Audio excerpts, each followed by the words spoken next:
जब इतिहास की किताबें पलटी जाती हैं तो हमें युद्धों की कहानियां मिलती हैं, तलवारों की, रक्त की और विजय की। लेकिन एक युद्ध ऐसा भी था जिसने मानव इतिहास को मारने की कला नहीं, जीने की समझ। एक ऐसा युद्ध जो शुरू होने से पहले ही रुक गया। कुरुक्षेत्र की भूमि पर लाखों योद्धा खड़े थे, शंखनाद गूंज रहा था, धरती कांप रही थी और तभी समय थम गया, क्योंकि उस पर एक योद्धा ने अपने हथियार नहीं, अपने भीतर झांकना शुरू किया और उसी क्षण युद्ध भूमि पर ज्ञान का जन्म हुआ। यही है महाभारत का वह क्षण जहाँ वह धनुर्धर था अर्जुन, जिसे आज तक कोई हरा नहीं पाया था। आज वही अपने ही मन से हार गया था। अर्जुन के सामने उसके अपने खड़े थे, गुरु, भाई, मित्र, परिवार। उसकी आंखों के सामने विजय नहीं, केवल विनाश दिखाई दे रहा था। उसने कहा, मैं यह युद्ध नहीं कर सकता अपने ही लोगों को मारकर। मैं किस सुख को जीतूंगा? यह केवल डर नहीं था, यह धर्म का सबसे गहरा संकट था। और ठीक उसी समय उस रथ पर बैठा हुआ एक व्यक्ति पूर्ण शांति में था, कृष्ण ने तुरंत उत्तर नहीं दिया, क्योंकि यह प्रश्न तलवार से नहीं, चेतना से जुड़ा था। फिर कृष्ण बोले, उन्होंने कहा, अर्जुन, तू जिसके लिए शोक कर रहा है वह न जन्म लेता है न मरता है। आत्मा नष्ट नहीं होती। तू स्वयं को शरीर मान बैठा है, जबकि तू आत्मा है। यह युद्ध शरीरों का है, आत्माओं का नहीं। तेरा अधिकार कर्म पर है, फल पर नहीं। फल की चिंता ही मनुष्य को कमजोर बनाती है। कर्तव्य निभा, पर आसक्ति छोड़ दे, दर्द छोड़ दे, मोह छोड़ दे, अहंकार छोड़ दे। यही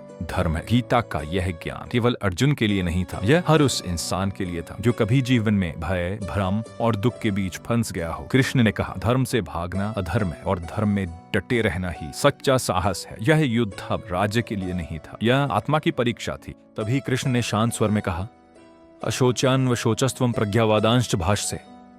अर्जुन, तू उनके लिए शोक कर रहा है जो शोक के योग्य हैं ही नहीं।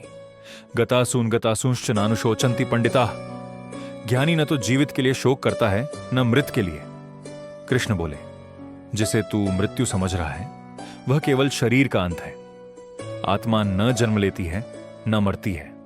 तेरा दुख अज्ञान से जन्मा है और जब तक तू स्वयं को शरीर मानता रहेगा तब तक भय तुझे बांधे रखेगा। गीता यहीं से शुरू हुई, शोक से ज्ञान की ओर।